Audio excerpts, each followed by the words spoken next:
ক্যাম্পাসের মধ্যে আপনারা জানেন হচ্ছে ডিপার্টমেন্ট অফ বাকশাল নামে একটা পেজ, যেখান থেকে অব্যাহতভাবে অন্তর্বর্তীকালীন সরকার যারা উপদেষ্টা ছিল তাদেরকে নিয়ে এবং ছাত্র নেতৃত্বদেরকে নিয়ে আমাদেরকে নিয়ে বিভিন্নভাবে অপতথ্য ছড়ানো হয়েছে। এবং এই পেজটা চালাতো ছাত্রদলের এজিএস পদপ্রার্থী ডাকসুতে যিনি ছিলেন মায়েত, সে, এবং এটা নিয়ে অনেকগুলো নিউজও হয়েছে। সেই নিউজগুলো আমি আপনাদেরকে দেখাতে পারবো। এই যে পেজগুলো থেকে ক্রমাগতভাবে আমার বিরুদ্ধে অনেকগুলো হচ্ছে প্রপাগান্ডা গুজব ছড়িয়েছে।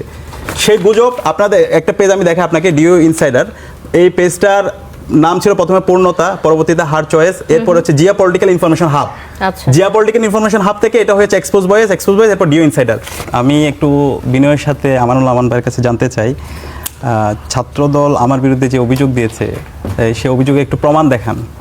কিসের বেসিসে তারা যে অভিযোগটা দিয়েছে এবং বলেছে আমি বিভিন্ন ধরনের গুজব পেজ চালাই, ফেক পেজ চালাই, এবং তারা মানে একটা প্রমাণ দিতে পারবে কিনা আমি আমানুল্লাহ আমান ভাইকে একটু অনুরোধ করবো। উনি যে একটু আগে বললো, আমি চ্যালেঞ্জ করছি, একটা প্রমাণ সে দেখাতে পারবে না। ক্যাম্পাসের বড় ভাই আবিদ ভাই, তিনি ডাকসুর বিপি প্রার্থী ছিল, তিনি খুব চমৎকার বলছিলেন, হে বাংলাদেশ, হে ঢাকা বিশ্ববিদ্যালয়, আজকে আমি আপনাদের কাছে কিছু অল এভিডেন্স নিয়ে এসেছি। ফয়সাল আহমেদ নামে একজন শিক্ষার্থী ঢাকা বিশ্ববিদ্যালয়, তার আইডি হচ্ছে ডাকসুর সাবেক আবিদ ভাই হ্যাক করেছে। তো প্রথমত হচ্ছে কারো একটা আইডি হ্যাক করা, এটা সম্পূর্ণভাবে একটা অনৈতিক কাজ, একটা ক্রিমিনাল অফেন্স, সে কাজটা উনি করেছেন। আচ্ছা, তো যে আইডিটা তিনি হ্যাক করেছেন, ফয়সালের যে আইডিগুলো দেখেছেন, এর মধ্যে ডিও হচ্ছে আপনার ইনসাইডার নামে একটা পেজ, যে পেজ থেকে তিনি ফয়সাল 6 জুলাই 2024 সালে সে লাইভ করেছে। উনি যে পেজটা হ্যাক করেছে এবং দেখিয়েছে যে এই পেজটা ফয়সাল চালায়, সে আগে থেকেই ঘোষণা দিয়েছে যে এই পেজটা সে চালায়। সে 6 জুলাই 2024 এখান থেকে সে লাইভ করেছে, এরপর 5 আগস্টও সে এখান থেকে ছবি দিয়েছে। পুরো জুলাই জুড়ে এবং পুরো সময় জুড়ে সে এই পেজ থেকে বিভিন্ন সময় তার আপডেটগুলো সে দিয়েছে। একই সাথে ডিও ইনসাইডারের নামে আরও কিছু ক্যাম্পাসের মধ্যে হচ্ছে অনেকেই পেজ খুলেছে। এই যে ডিও ইনসাইডার আমি দেখাচ্ছি আপনাকে, ডিও ইনসাইডার 5.0, ডিও ইনসাইডার এবার বিভিন্ন। তো ডিও ইনসাইডার এই পেজগুলো থেকে ক্রমাগতভাবে আমার বিরুদ্ধে অনেকগুলো হচ্ছে প্রপাগান্ডা গুজব ছড়িয়েছে।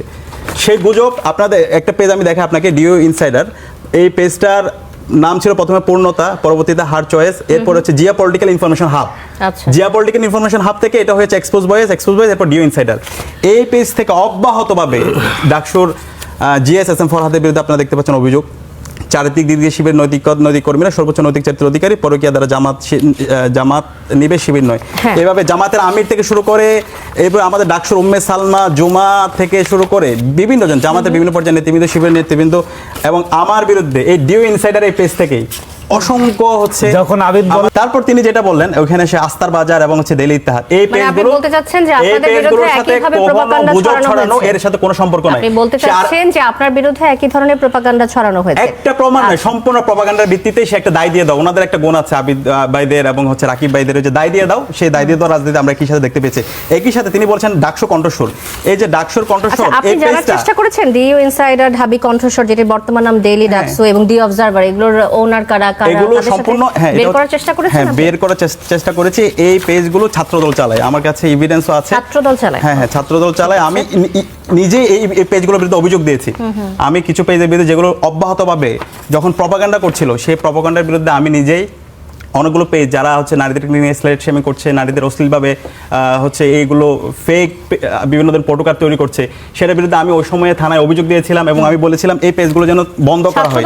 এবং এই যে ডাকসুর কণ্ঠস্বর, আপনি বলছেন ছাত্রদল করছে, ছাত্রদল করছে, দেখেন ডাকসুর কণ্ঠস্বর, উনি যেটা বললো যে ডাকসু কণ্ঠস্বর, এই কণ্ঠস্বর থেকে আমার বিরুদ্ধে অনেকগুলো ফেক নিউজ, এবং ডাকসু কণ্ঠস্বরটা পরবর্তীতে হয়েছে ডি ডেইলি ডাকসু, এবং এটা আমি দেখতে পাই আমান ভাইরা রেগুলার এই পেজ থেকে শেয়ার দেয়, যেটা থেকে অব্যাহতভাবে আমাদের বিরুদ্ধে এবং নারীদের বিরুদ্ধে বিভিন্ন ধরনের প্রপাগান্ডা। আমি একটু আপনাকে হিস্ট্রিটা একটু দেখাই এটার, দেখেন ডাকসু কণ্ঠস্বর, এটা ছিল অগাস্ট 20, 2025, পরবর্তীতে এটার নাম করা হয় দি ডেইলি ডাকসু, এখন বর্তমান নেম চেঞ্জ করে করা হয়েছে দি ডেইলি ডাকসু। আপনি যদি যান ওখানে দেখতে পাবেন ছাত্রদলের সম্পূর্ণ পোস্ট, এবং আমাদেরকে নিয়ে ক্রমাগত মিথ্যা প্রপাগান্ডামূলক বিভিন্ন ধরনের হচ্ছে ফটোকার্ড, বিভিন্ন ধরনের অপতথ্য সেখানে ছড়ানো হয়। এবং একই সাথে আরেকটা খুবই ইন্টারেস্টিং, যে এই বট পেজ এবং ক্যাম্পাসের মধ্যে প্রথম যার হাত ধরে শুরু হয়েছে সেটা হচ্ছে ছাত্রদলের হাত ধরে। ক্যাম্পাসের মধ্যে আপনারা জানেন হচ্ছে ডিপার্টমেন্ট অফ বাকশাল নামে একটা পেজ, যেখান থেকে অব্যাহতভাবে অন্তর্বর্তীকালীন সরকার যারা উপদেষ্টা ছিল তাদেরকে নিয়ে এবং ছাত্র নেতৃত্বদেরকে নিয়ে আমাদেরকে নিয়ে বিভিন্নভাবে অপতথ্য ছড়ানো হয়েছে। এবং এই পেজটা চালাতো ছাত্রদলের এজিএস পদপ্রার্থী ডাকসুতে যিনি ছিলেন মায়েত, সে, এবং এটা নিয়ে অনেকগুলো নিউজও হয়েছে। সেই নিউজগুলো আমি আপনাদেরকে দেখাতে পারবো। এই যে